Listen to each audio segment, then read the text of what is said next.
Hello students, welcome to बंसी classes online. I am जय Singh Suryavanshi. Student, हमने लास्ट क्लास में 9th CBSE का सेकंड चैप्टर कवर कर लिया था, टिश्यू। आज की क्लास में हम न्यू चैप्टर स्टार्ट करेंगे, why do we fall ill and social health, जहाँ पर इस चैप्टर के अंदर हम कुछ टर्मिनोलॉजी को डिस्कस करेंगे, जैसे व्हाट इज़ हेल्थ, हेल्थ क्या होती है, डिजीज़ क्या होता है, डिजीज़ का मतलब क्या होता है, कैसे डिफाइन कर सकते हो आप डिजीज़ को। इसके बाद में कुछ और टर्मिनोलॉजी, जैसे पैथोजन क्या होते हैं, इंक्यूबेशन पीरियड क्या होता है, विंडो पीरियड क्या होता है। तो कुछ ऐसी टर्मिनोलॉजी बेस्ड क्वेश्चन आपको MCQs में देखने को मिल सकते हैं, तो इन सबको डिस्कस करेंगे। इसके बाद यहाँ पर हम डिस्कस करेंगे माइक्रो ऑर्गेनिजम्स को, कौन कौन से माइक्रो ऑर्गेनिजम्स होते हैं, या बोल सकते हैं हम कौन कौन से पैथोजेंस होते हैं जिनसे डिफरेंट डिफरेंट टाइप की डिजीज़ होती हैं। और साथ ही साथ इन डिजीज़ के हमें हर डिजीज़ के पैथोजेनिक एजेंट, मतलब जो माइक्रो ऑर्गेनिज्म होते हैं, उनको डिस्कस करना है। इसके बाद में ट्रांसमिशन मोड क्या है, कैसे ये डिजीज़ को पास करते हैं, वो डिस्कस करना है हमें। हर डिजीज़ के एक स्पेसिफिक सिम्टम्स होते हैं, कुछ साइंस होते हैं, उनको डिस्कस करना है हमें। और सबसे लास्ट में ट्रीटमेंट। तो जैसा कि मैंने बताया आपको, एक पार्ट यहाँ बनता है इस चैप्टर के अंदर जो कि टर्मिनोलॉजी बेस्ड होता है। दूसरा पार्ट इस चैप्टर के अंदर डिजीज बेस्ड है, जहाँ पर माइक्रो ऑर्गेनिजम्स और उनके ट्रीटमेंट, सिम्टम्स और ट्रांसमिशन मोड रिलेटेड क्वेश्चंस आपको देखने को मिलते हैं। जैसे ये डिजीज़ किस पैथोजन के थ्रू होती है, पैथोजन का नाम क्या है, साइन, इस डिजीज़ के साइन क्या है या सिम्टम्स क्या है, ट्रीटमेंट क्या है और ट्रांसमिशन मोड क्या है। तो इस तरीके से क्वेश्चन हमें देखने को मिलेंगे।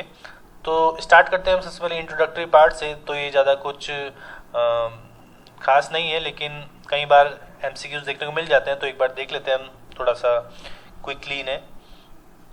तो सबसे पहले व्हाट इज़ हेल्थ, हेल्थ क्या होती है, हेल्थ को आप कैसे डिफाइन कर सकते हैं। तो कैसे डिफाइन कर सकते हैं, तो एक बहुत ही वाइडली एक्सेप्टेड डेफिनेशन है, WHO के थ्रू दी गई। WHO क्या है? World health organisation. तो एक ऑर्गेनाइजेशन है जिसका नाम है वर्ल्ड हेल्थ ऑर्गेनाइजेशन, जो कि गाइडलाइंस को रेगुलेट करता है हेल्थ से रिलेटेड या फिर डिजीज से रिलेटेड।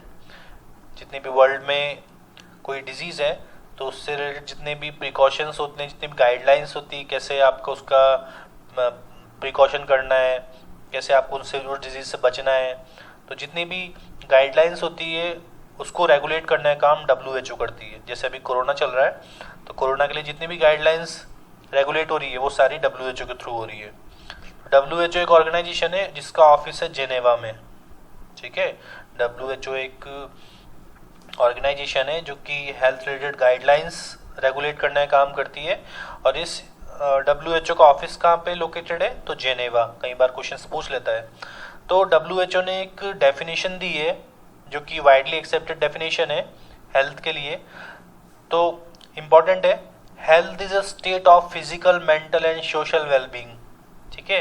हेल्थ क्या है? एक हेल्दी पर्सन हम किसे बोलेंगे? जो कि फिजिकली फिट हो, मेंटली फिट हो, या फिर जो जिस एनवायरनमेंट में वो रहता है, जिस सोसाइटी में वो रहता है, वो सोसाइटी कैसी हो उसके लिए फिट हो, ठीक है। तो उसी क्या बोलेंगे हम? एक हेल्दी पर्सन या हेल्थ। हेल्थ को हम इस तरीके से डिफाइन कर सकते हैं, health is a state of physical, mental and social wellbeing. Clear. इसके बाद यहाँ पर एक आपको स्लाइड में एग्जाम्पल दिख रहा है। तो क्या है कि we can say a person is healthy if they can perform their day to day task very well। means एक healthy को, मतलब एक पर्सन को हम हेल्दी कब बोलेंगे? जब वो अपने डे टू डे टास्क को इजीली परफॉर्म कर सकता है, अपने दिन भर के काम को एफिशिएंटली परफॉर्म कर रहा है ना, तो उसे क्या बोलेंगे हम? एक हेल्दी पर्सन। क्लियर हो गया यहाँ तक? हमने दो चीज़ें डिस्कस करी। सबसे पहले हेल्थ। तो हेल्थ क्या होती है, हेल्दी पर्सन को आप कैसे डिफाइन कर सकते हैं? तो 3 फैक्टर्स हैं। सबसे पहला वो फिजिकली फिट होना चाहिए, ठीक है, उनमें कोई डिजीज नहीं होनी चाहिए, उसको कोई माल न्यूट्रिशन डिजीज नहीं होनी चाहिए, कोई हार्मोनल डिजीज नहीं होनी चाहिए, कोई न्यूट्रिएंट डेफिशिएंसी डिजीज नहीं होनी चाहिए, कोई एबनॉर्मलिटीज नहीं होनी चाहिए, ठीक है। इसके बाद में सेकंड है मेंटली फिट होनी चाहिए वो, ठीक है। तो कोई उसको मेंटली प्रॉब्लम नहीं होनी चाहिए, कोई सोशल टेंशन नहीं होनी चाहिए उसको, है ना। जितने भी बॉडी ऑर्गन्स है वो प्रॉपरली फंक्शनिंग होनी चाहिए, उनकी पर्पस लाइफ होनी चाहिए उनकी, ठीक है। सफिशिएंट बैलेंस डाइट होना चाहिए उसके पास। इसके बाद में नेक्स्ट है सोशली भी फिट होनी चाहिए वो। मीन्स जिस सराउंडिंग में वो रहता है, उसके आसपास का एरिया, उस आसपास का सराउंडिंग कैसे होना चाहिए, सोशली फिट होना चाहिए, ठीक है। वो स्ट्रेस फ्री होना चाहिए। तो ये सारी कंडीशंस डिटरमाइन करती है एक हेल्दी पर्सन को। Clear?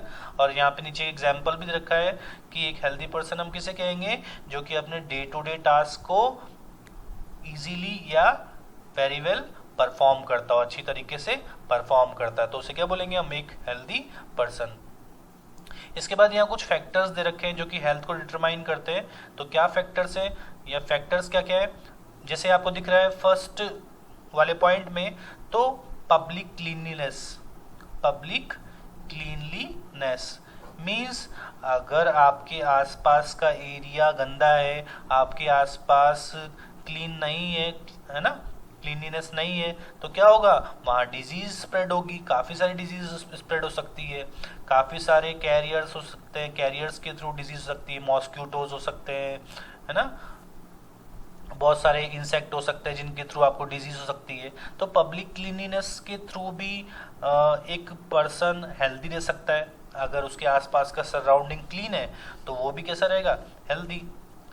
Clear? First point clear है ना। सेकंड है इकोनॉमिक कंडीशन। इकोनॉमिक कंडीशन का मतलब अगर उसकी इकोनॉमिक कंडीशन अगर सही है किसी एक इंडिविजुअल की, अगर उसकी इनकम सही है, इकोनॉमिक कंडीशन अच्छी है, वो एक बैलेंस डाइट ले सकता है ना, जिस डाइट के अंदर एडिक्वेट अमाउंट में सारे न्यूट्रिएंट्स हो, है ना, तो उसी क्या वो कैसा रहेगा, हमेशा हेल्दी। ठीक है, एक इंडिविजुअल की अगर इकोनॉमिक कंडीशन अच्छी होगी, वो एक बैलेंस डाइट या फिर क्वालिटी फूड को फीड करेगा, तब वो कैसा रहेगा, हेल्दी। क्लियर हो गया यहाँ तक? तो उसकी इकोनॉमिक कंडीशन भी अच्छी होनी चाहिए हेल्दी होने के लिए, और उसको बैलेंस डाइट लेनी चाहिए जिसके अंदर एडिक्वेट अमाउंट में सारे न्यूट्रिएंट प्रेजेंट हो। क्लियर? तो उसकी हेल्थ कैसी रहेगी, बेटर। इसके बाद में टेंशन फ्री लाइफ। थर्ड है टेंशन फ्री लाइफ। अगर जिस सोसाइटी में वो सोसाइटी उसके लिए कैसी है, टेंशन फ्री, है ना, तो भी कैसा रहेगा, वो हेल्दी। क्लियर? तो अगर अच्छी सोसाइटी है, अगर वहाँ पे अच्छे लोग रहते हैं, तो है ना, तो वो कैसा रहेगा, इंडिविजुअल टेंशन फ्री। क्लियर? जहाँ पे सब एक दूसरे की रेस्पेक्ट करते हैं। ठीक है, तो एक इंडिविजुअल को की हेल्थ तो कौन कौन से फैक्टर्स डिपेंड करते हैं, पब्लिक क्लीननेस, आसपास का एरिया अगर साफ होगा तो वो भी, उसकी हेल्थ भी कैसी रहेगी, अच्छी। इकोनॉमिक कंडीशन, अगर इकोनॉमिक कंडीशन अच्छी होगी तो बैलेंस डाइट को ले पाएगा, है ना, और भी जो जरूरी चीज़ है उनको परचेज कर पाएगा, तो वो कैसा रहेगा, हेल्दी। टेंशन फ्री, अगर उसके आसपास की सोसाइटी अच्छी है तो वो भी कैसा रहेगा, हेल्दी। क्लियर यहाँ तक? ये तीनों पॉइंट क्लियर हो गए हमारे, बिल्कुल। ठीक है, नेक्स्ट स्लाइड पे चलते हैं। डिजीज का मतलब क्या होता है, तो what do mean by disease, है ना। डिजीज का क्या मतलब होता है, हमने हेल्थ का मतलब समझ लिया कि एक physical, mental and social wellbeing, है ना। हमने हेल्थ का मतलब समझ लिया कि हेल्थ क्या होती है और हेल्थ को कौन कौन से फैक्टर डिटरमाइन करते हैं। ठीक है, अब हम पढ़ रहे हैं कि डिजीज क्या होती है, डिजीज का मतलब क्या होता है। अभी तक हमने पढ़ा कि हेल्थ क्या होती है, हेल्थ का मतलब क्या होता है, और एक हेल्दी पर्सन हम किसे बोल सकते हैं। इसके साथ ही हमने ये पढ़ा कि एक हेल्दी पर्सन की हेल्थ को कौन कौन से फैक्टर्स डिटरमाइन करते हैं। क्लियर? इसके बाद में हम पढ़ेंगे what do you mean by disease, disease का क्या मतलब होता है। ठीक है बेटा, तो यहाँ पे लिखा है we can say that a disease is any abnormality or disturbance caused in our body. अगर हमारी बॉडी के अंदर कोई एबनॉर्मलिटीज है ना, कोई डिस्टर्बेंस है, तो उसे हम क्या बोलेंगे, डिजीज। ठीक है, अगर हमारी बॉडी के अंदर कोई एबनॉर्मलिटीज है, कोई फिजिकल एबनॉर्मलिटीज है, तो उसे क्या बोलेंगे हम, डिजीज। ठीक है, इसके बाद में अगर हमारी बॉडी की कोई फंक्शंस डिस्टर्ब होते हैं, हर एक बॉडी ऑर्गन का एक स्पेसिफिक फंक्शन होता है, और अगर किसी स्पेसिफिक बॉडी ऑर्गन का फंक्शन अगर डिस्टर्ब होता है तो उसे क्या बोलेंगे हम, डिजीज। इसके बाद में ऐसा नहीं है कि हमें यहाँ पे लिखा हुआ है a disease not caused by any external injury, तो डिजीज किसी एक्सटर्नल इंजरी के थ्रू नहीं होती है। सपोज आपको कोई चोट लग गई तो ऐसा नहीं कि आपको डिजीज हो गई, है ना, ऐसा नहीं कि आपको कोई डिजीज हो गई, आप बीमार हो गए चोट लगने से, ऐसा नहीं होता। डिजीज किसके थ्रू होती है, डिजीज आपको किसी एक्सटर्नल फैक्टर के थ्रू होती है। डिजीज किसके थ्रू होती है, आपको एक्सटर्नल फैक्टर्स के थ्रू, या हम बोल सकते हैं पैथोजेंस के थ्रू, है ना। तो disease causing agents are known as pathogens. जो भी डिजीज कॉज करते हैं माइक्रो ऑर्गेनिज्म, उन्हें बोलते हैं हम पैथोजेंस, क्योंकि सारे माइक्रो ऑर्गेनिज्म डिजीज नहीं कॉज करते, जो डिजीज कॉज करते हैं उन्हें बोलते हैं हम पैथोजेंस। तो पैथोजेंस कौन कौन से होते हैं, हमें पता है, बैक्टीरियाज होते हैं, ठीक है, इसके बाद फंगस होते हैं, क्लियर, इसके बाद में वायरसेस होते हैं, इसके बाद में प्रोटोजोन्स मतलब जो वर्म्स होते हैं वो होते हैं। तो ये सारे क्या हो गए, ये सारे पैथोजेंस हो गए, या फिर एक्सटर्नल फैक्टर्स जिन्हें हम जर्म्स भी बोलते हैं। तो जर्म्स भी क्या होते हैं, पैथोजन, जो कि हमारी बॉडी में डिजीज कॉज करते हैं। इसके बाद में इंटरनल डिसफंक्शनैलिटी, अगर आपके कोई बॉडी ऑर्गन्स डैमेज हो गए हैं, अगर प्रॉपर वर्क नहीं कर पा रहे हैं, प्रॉपरली फंक्शन नहीं कर पा रहे हैं, तो वो भी क्या होगी, डिजीज। सपोज आपका हार्ट जो है वो प्रॉपर ब्रीदिंग नहीं कर पा रहा है, आपके जो लंग्स हैं वो प्रॉपर रेस्पिरेशन प्रोसेस परफॉर्म नहीं कर पा रहे हैं, है ना, आपका जो हार्ट है आपका जो हार्ट है वो प्रॉपरली ब्लड को ट्रांसपोर्ट नहीं कर पा रहा है, आपका जो लंग है वो प्रॉपरली रेस्पिरेशन नहीं कर पा रहा है, आपकी बॉडी में मसल्स वीकनेस है, ठीक है, आपकी बॉडी में जो किडनीज है वो ब्लड को फिल्टर नहीं कर पा रही है। तो ये सारे क्या हो गए, इंटरनल डिसफंक्शनैलिटी। हर एक बॉडी ऑर्गन का एक स्पेसिफिक फंक्शन है, अगर वो फंक्शन डिस्टर्ब होता है तो मतलब आपको डिजीज है, आप डिजीज्ड पर्सन है, क्लियर। अगर आप अपना work day to day task को वेरी वेल परफॉर्म नहीं कर पा रहे हैं, अच्छी तरीके से परफॉर्म नहीं कर पा रहे हैं, एफिशिएंटली परफॉर्म नहीं कर पा रहे हैं, तो भी आप कैसे हैं, डिजीज्ड। अगर आपकी बॉडी ऑर्गन जो हैं उनमें डिसफंक्शनैलिटी है तो भी कैसे हैं, डिजीज्ड। अगर आपकी बॉडी में एबनॉर्मलिटीज़ है ना, अगर स्ट्रक्चरल एबनॉर्मलिटीज़ है तो भी क्या होगा, डिजीज्ड, क्लियर। और जब आपको ऐसा नहीं कि एक्सटर्नल इंजरी हो जाए तो आप डिजीज्ड हो, तो ऐसा बिल्कुल नहीं है ना, एक्सटर्नल इंजरी से डिजीज नहीं होते हैं। लेकिन हाँ, इंटरनल इंजरी से डिजीज हो सकते हैं। अगर आपकी सपोज हार्ट अटैक वाली कंडीशन हो गई, है ना, तब आप डिजीज हो सकते हो।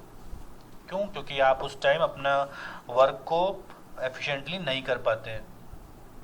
इसके बाद में एक लास्ट पॉइंट लिखा है यहाँ पे, सिम्टम्स क्या होते हैं। तो सिम्टम्स क्या होते हैं, सिम्टम्स या साइन आपने देखा होगा कि जब आपको कोई भी डिजीज होती है तो उसके कुछ आपको बॉडी में कुछ साइंस देखने को मिलते हैं ना, उन्हीं साइंस को क्या बोलते हैं हम, सिम्टम्स, क्लियर।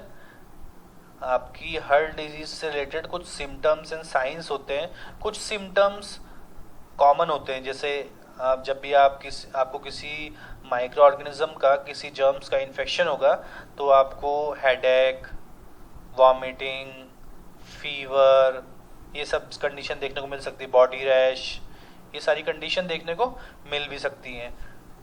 तो ये सारे जो आपको कंडीशंस देखने को मिलती है इन्हें क्या बोलते हैं हम, सिम्टम्स। तो हर डिजीज से रिलेटेड कुछ सिम्टम्स, कुछ साइंस होते हैं, क्लियर। सिम्टम्स कॉमन होते हैं डिजीज के लिए, लेकिन साइंस स्पेसिफिक होते हैं।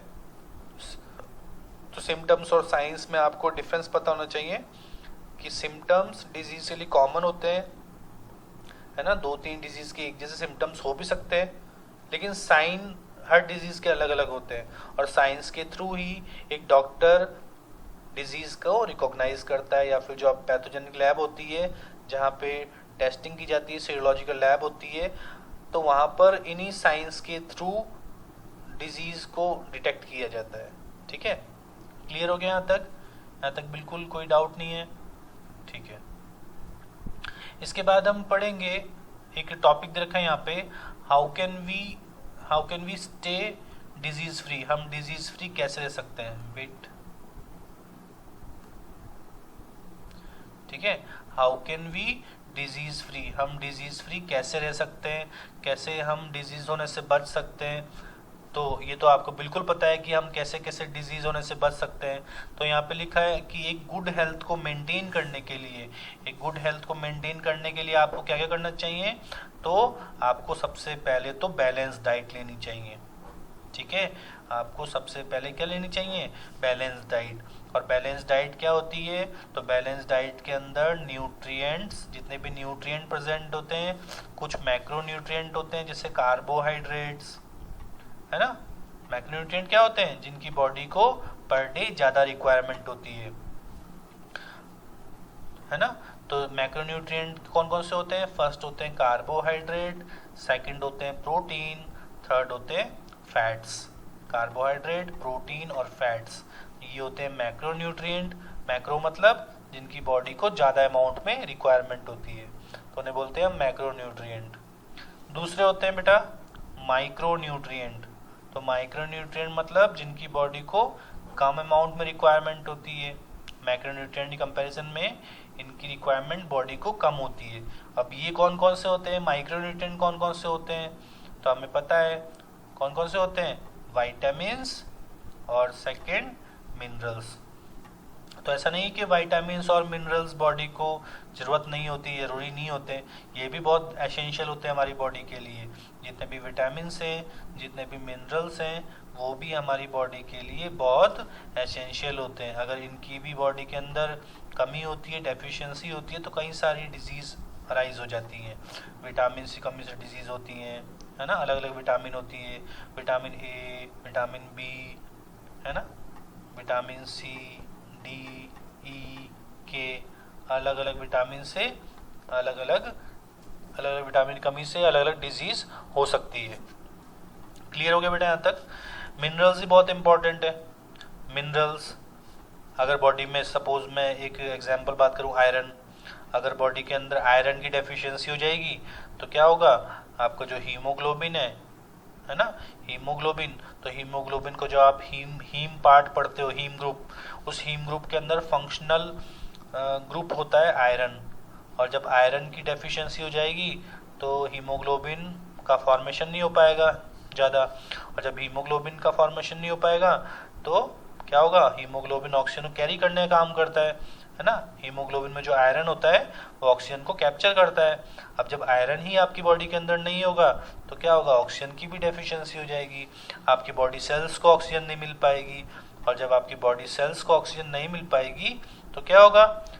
एनर्जी नहीं बन पाएगी, और जब एनर्जी नहीं बनेगी तो सेल वीक हो जाएंगी और सेल डेड होना स्टार्ट कर देंगी। क्लियर? आपके बॉडी ऑर्गन्स भी डैमेज हो सकते हैं। तो इसी से रिलेटेड एक डिजीज है एनीमिया, जिसमें बॉडी के अंदर ऑक्सीजन की डेफिशिएंसी हो जाती है। क्लियर हो गया बेटा यहाँ तक? इसके बाद है कीपिंग अ एनवायरनमेंट क्लीन। अगर आपके सराउंडिंग क्लीन एनवायरनमेंट होगा, सपोज आपके सराउंडिंग एक बिल्कुल हाइजेनिक कंडीशन है ना, गुड सैनिटेशन है, तो क्या होगा? आपकी हेल्थ भी इम्प्रूव होगी, आप डिजीज फ्री रह सकते हैं। ठीक है, अगर पुअर सैनिटेशन है, नालियाँ खुली हुई हैं, उनमें बहुत सारे मच्छर हो रहे हैं, ठीक है, बहुत सारे मॉस्किटोज है, बहुत सारे इंसेक्ट है, वहाँ बहुत सारी फ्लाइज हैं, तो क्या होगा? वो आपके फूड के कांटेक्ट में आ सकती है, आपके वाटर के कांटेक्ट में आ सकता है, पीने के पानी में कांटेक्ट में आ सकता है और आपको डिजीज कर सकता है। तो एक डिजीज फ्री रहने के लिए या फिर एक हेल्दी पर्सन के लिए जरूरी है कि उसका एनवायरनमेंट क्लीन हो, इम्प्रूव हो। यहाँ तक समझ में आ गया बेटा? ठीक है, तो क्लीन आपको वाटर लेना पड़ेगा, क्लीन फूड और क्लीन एयर। तीनों कंज्यूम करना पड़ेगा, तभी एक पर्सनल हेल्थ मेंटेन हो सकती है।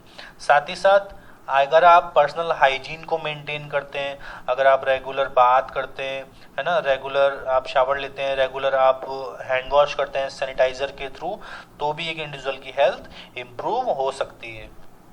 क्लियर? यहाँ तक समझ में आ गया आपको, है ना? ठीक है, आगे चले हम। इसको फटाफट नोट डाउन कर लीजिए। अगर आप नोट्स लिख रहे हैं तो इसको फटाफट नोट डाउन कर लीजिए।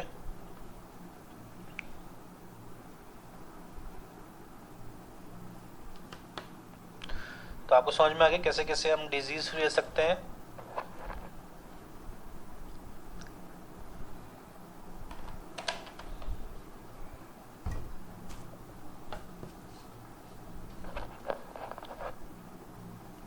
नोट डाउन कर लिया होगा आपने बेटा। आगे चलते हैं हम नेक्स्ट टॉपिक की तरफ। नेक्स्ट पॉइंट है यहाँ पर, how can we identify a disease.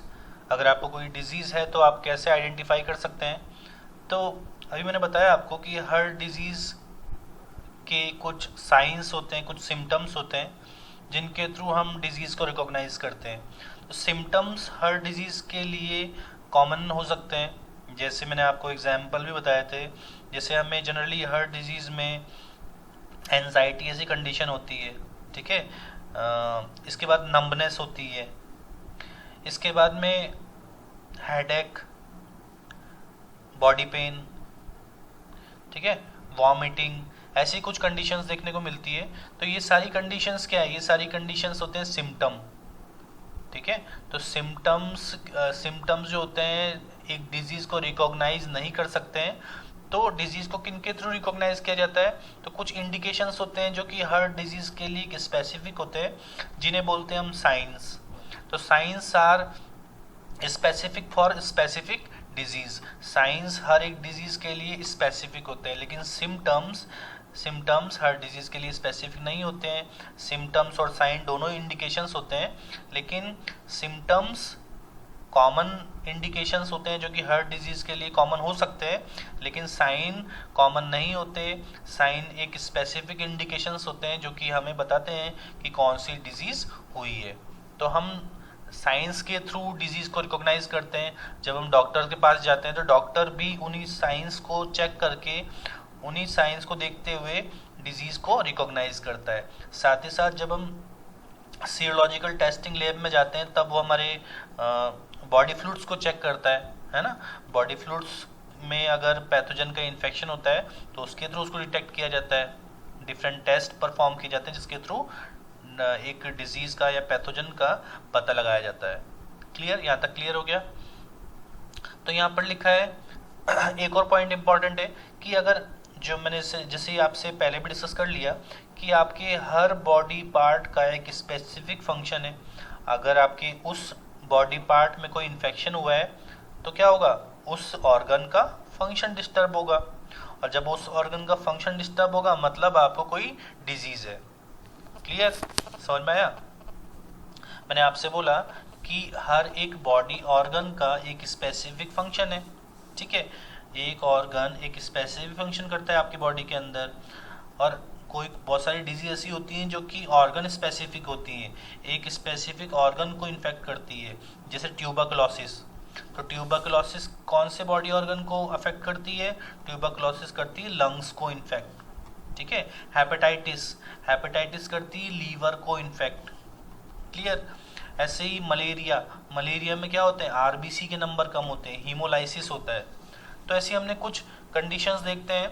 तो जब भी आपके बॉडी ऑर्गन्स जो कि स्पेसिफिक फंक्शन करता है, अगर उसके फंक्शनैलिटी में कोई डिस्टरबेंस होता है तो हम क्या बोल सकते हैं कि उस ऑर्गन में कोई डिजीज है या आप डिजीज्ड पर्सन हो। क्लियर? यहाँ तक क्लियर हो गया? तो पॉइंट देख लेते हैं हम। यहाँ पे फर्स्ट पॉइंट लिखा है, disease is associated with symptoms other words और our body shows certain indications with which we can assume that we may be suffering from a disease। अगर आपके डिजीज से रिलेटेड कुछ सिम्टम्स नज़र आ रहे हैं, आपको कुछ इंडिकेशंस नज़र आ रहे हैं, तो मीन्स आप इन्फेक्टेड है। ठीक है। अगर आपके बॉडी पार्ट्स या बॉडी ऑर्गन प्रॉपरली फंक्शन नहीं कर रहे हैं, मीन्स आप इन्फेक्टेड हैं डिजीज से।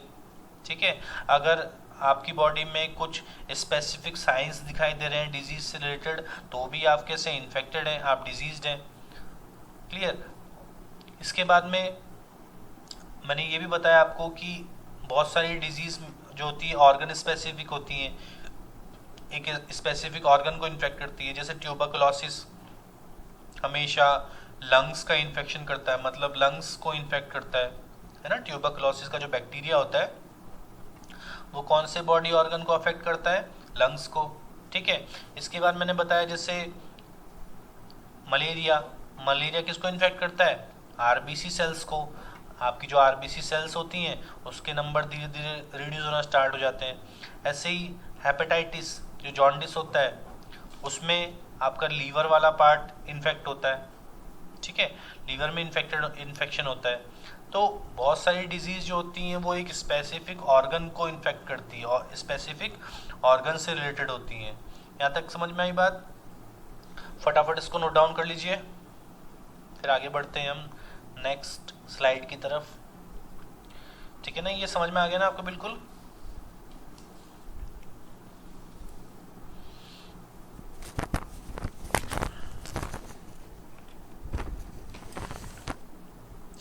तो हमने पढ़ा, सबसे पहले पढ़ा हमने हेल्थ क्या होती है। क्लियर। सबसे पहले पढ़ा हमने हेल्थ क्या होती है, हमने हेल्थ की डेफिनेशन देखी, कैसे हेल्थ को हम डिफाइन कर सकते हैं। हमने WHO के बारे में पढ़ा, WHO क्या है ऑर्गेनाइजेशन, और WHO का ऑफिस कहाँ लोकेटेड है। ठीक है। WHO का हेड ऑफिस कहाँ लोकेटेड है। WHO के अकॉर्डिंग पढ़ा हमने कि एक हेल्दी पर्सन कैसे डिफाइन कर सकते हैं। ठीक है। तो physical, mental and social wellbeing. Clear. Social wellbeing. इसके बाद हमने पढ़ा डिजीज क्या होती है। ठीक है। डिजीज में क्या होता है, डिजीज मैंने बताया था कि जरूरी नहीं कि कोई एक्सटर्नल इंजरी हुई है आपको, एक्सटर्नल इंजरी हुई तो उसके थ्रू आपको कोई डिजीज हो गई, ऐसा नहीं होता। डिजीज आपको इंटरनल डिस्टरबेंस के थ्रू हो सकती है ना, स्ट्रक्चरल एबनॉर्मलिटीज के थ्रू हो सकती है। ठीक है। डेफिशिएंसी के थ्रू हो सकती है, एक्सटर्नल फैक्टर्स के थ्रू हो सकती है, जैसे जर्म्स के थ्रू हो सकती है। फिर इसके बाद हमने पढ़ा कि आप कैसे डिजीज से अपने आप को प्रोटेक्ट कर सकते हैं, कैसे अपनी प्रोटेक्शन कर सकते हैं ताकि आपको डिजीज़ ना हो। तो उसके लिए आपको हाइजीन मेंटेन करना चाहिए। ठीक है। एक गुड हेल्थ के लिए, एक डिजीज़ फ्री होने के लिए आपको हाइजीन मेंटेन करना चाहिए। क्लियर। साथ आपको जैसे हाइजीन मेंटेन करना चाहिए, आपको रेगुलर बाथ लेना चाहिए, रेगुलर शावर लेना चाहिए, रेगुलर आपको हैंड वॉश करना चाहिए। जैसे अभी कोरोना चल रहा है तो आपको रेगुलर हैंड वॉश करना चाहिए सैनिटाइज़र के थ्रू, है ना, या डिसइंफेक्टेंट के थ्रू। जिस सरफेस को आप हाथ लगा रहे हो उस सरफेस को डिसइंफेक्टेंट के थ्रू वाइप करना चाहिए, साफ़ करना चाहिए, क्लीन करना चाहिए। क्लियर। इसके बाद में आपको पब्लिक क्लीनलीनेस का ध्यान रखना चाहिए। अगर आपके आसपास का सराउंडिंग क्लियर नहीं है ना, अगर आपके आसपास सपोज पुअर सैनिटेशन है तो उसको आपको ठीक करना चाहिए, उस प्रॉब्लम को आपको रिजॉल्व करना चाहिए। ठीक है। और अगर क्लीन सराउंडिंग होगा आपका तो आपको डिजीज़ भी नहीं होगी, क्योंकि अगर पुअर सैनिटेशन होगा तो वहाँ पर काफ़ी सारी फ्लाइज देखने को मिलेगी, इंसेक्ट देखने को मिलेगी, जो कि आपके फूड, वाटर, एयर के कांटेक्ट में आ सकती है। ठीक है। जिससे कंटेमिनेशन हो सकता है, आपका फूड कंटेमिनेट हो सकता है, आपका वाटर कंटेमिनेट हो सकता है पीने का, जिससे आप में काफ़ी सारी डिजीज़ हो सकती है। क्लियर।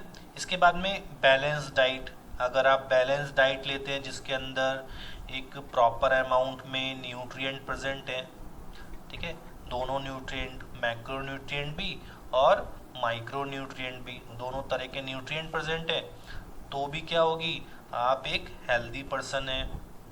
क्लियर। और बैलेंस डाइट लेने के लिए आपकी इकोनॉमिक कंडीशन अच्छी होनी चाहिए। अगर आपकी इकोनॉमिक कंडीशन अच्छी है, आप एक क्वालिटी फूड को परचेज कर सकते हो, तो आपकी हेल्थ भी कैसी रहेगी, इम्प्रूव। रोड साइड फूड को अवॉइड करना चाहिए। आपके आसपास जो बाहर रोड के साइड में जो फूड मिलते हैं, फास्ट फूड है ना, जितना भी ये सब फूड जंक फूड जितने मिलते हैं, उन सबको अवॉइड करना चाहिए। ठीक है, जितने भी रोड साइड एनिमल्स होते हैं उनसे कांटेक्ट को अवॉइड करना चाहिए। क्लियर। तो ये सब आप करते हैं तो आप एक गुड हेल्थ को मेंटेन कर सकते हैं, आप में डिजीज कम होने के चांसेस हैं। क्लियर। इसके बाद में यहाँ पर हमने पढ़ा कि how can we identify a disease, हम डिजीज को कैसे आइडेंटिफाई कर सकते हैं। तो मैंने आपको बोला अभी कि हर डिजीज में, जो डिजीज होती हैं, डिजीज में दो तरह के इंडिकेशंस दिखते हैं आपको। एक होता है सिम्टम्स, ठीक है, एक इंडिकेशन क्या होता है, सिम्टम्स, और दूसरा इंडिकेशन होता है साइंस। तो सिम्टम्स और साइंस में क्या फ़र्क है, सिम्टम्स और साइंस क्या होते हैं। तो सिम्टम्स इंडिकेशंस होते हैं और साइंस भी इंडिकेशंस होते हैं। जब हम किसी डिजीज़ से इन्फेक्टेड होते हैं, किसी इन्फेक्शियस एजेंट से इन्फेक्टेड होते हैं, जैसे बैक्टीरिया, फंजाई, प्रोटोजोन्स, वायरसेस, इनमें से किसी भी पैथोजन से, है ना, ये डिजीज़ कॉजिंग एजेंट है, इनमें से किसी भी इन्फेक्शियस एजेंट के थ्रू जब हम इन्फेक्ट होते हैं तो हमारी बॉडी कुछ इंडिकेशंस शो करती है। तो वो इंडिकेशंस या तो सिम्टम हो सकते हैं या फिर साइन होते हैं। ठीक है, दोनों ही सिम्टम्स होते हैं, क्या होते हैं, दोनों ही इंडिकेशंस होते हैं। सिम्टम्स भी इंडिकेशंस होते हैं और साइंस भी इंडिकेशंस होते हैं। लेकिन हम सिम्टम्स के थ्रू स्पेसिफिक डिजीज़ को डिटेक्ट नहीं कर सकते हैं। ठीक है, लेकिन हम सिम्टम्स के थ्रू कोई स्पेसिफिक डिजीज़ को डिटेक्ट नहीं कर सकते। साइन हर डिजीज़ के लिए एक स्पेसिफिक इंडिकेशंस होते हैं। क्लियर। साइंस हर डिजीज़ के लिए एक स्पेसिफिक इंडिकेशंस होते हैं, जिसके थ्रू डॉक्टर आपकी जो भी रिलेटेड डिजीज़ है उसको डिटेक्ट करता है, रिकॉग्नाइज करता है। यहाँ तक क्लियर हो गया।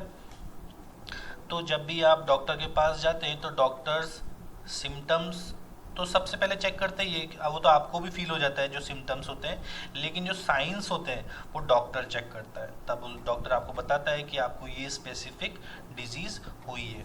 और जब और स्पेसिफाई करना होता है तो डॉक्टर आपको पैथोलॉजी लैब में भेजता है।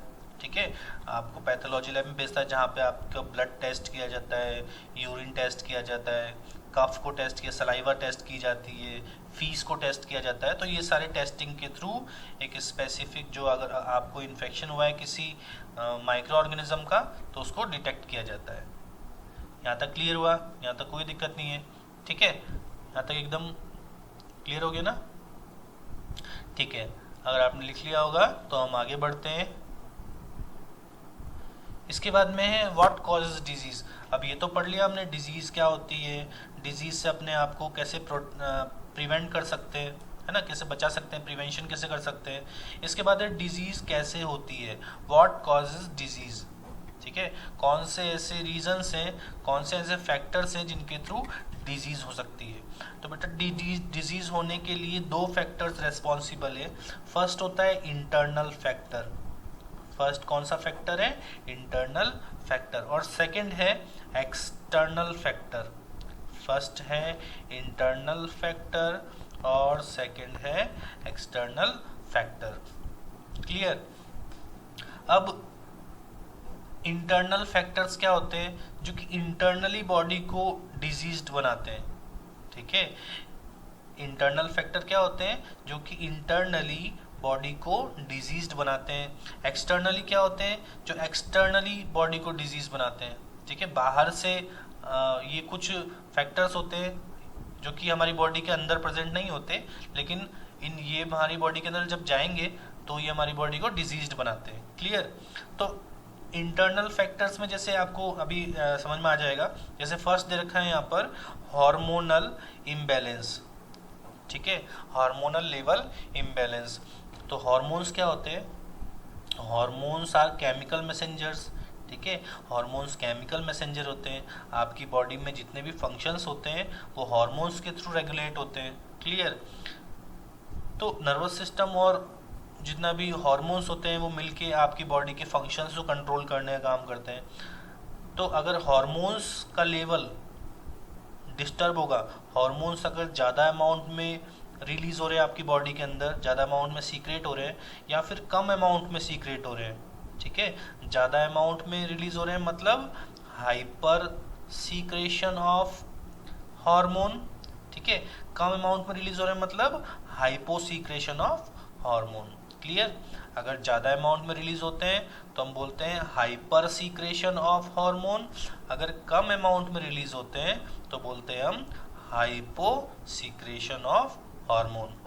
तो जब भी हार्मोन आपके ज़्यादा अमाउंट में रिलीज हो रहे हैं, हाइपर सीक्रेशन हो रहा है हार्मोन्स का, तो भी डिजीज़ हो सकती है, और अगर कम अमाउंट में रिलीज हो रहे हैं तो भी डिजीज़ हो सकती है। तो दोनों ही रीज़न में आपको डिजीज़ देखने को मिलेगी। जैसे एक एग्जाम्पल लेता हूँ मैं,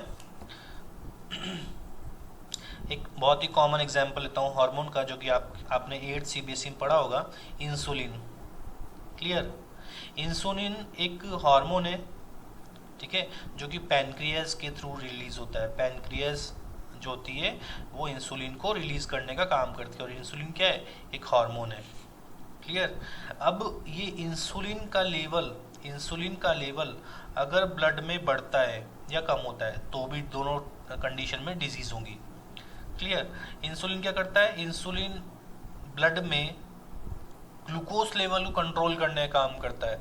अगर इंसुलिन प्रेजेंट है आपकी बॉडी के ब्लड में तो वो क्या करेगा, ग्लूकोज लेवल को कंट्रोल करेगा। मतलब ये जो हार्मोन है वो डायबिटीज़ होने से बचाता है, इंसुलिन हार्मोन डायबिटीज़ होने से रोकता है। अगर इंसुलिन लेवल ब्लड के अंदर इंक्रीज हो जाएगा मीन्स ग्लूकोज लेवल बहुत कम हो जाएगा, ठीक है। इंसुलिन ग्लूकोज लेवल को कंट्रोल करने का काम करता है, ठीक है।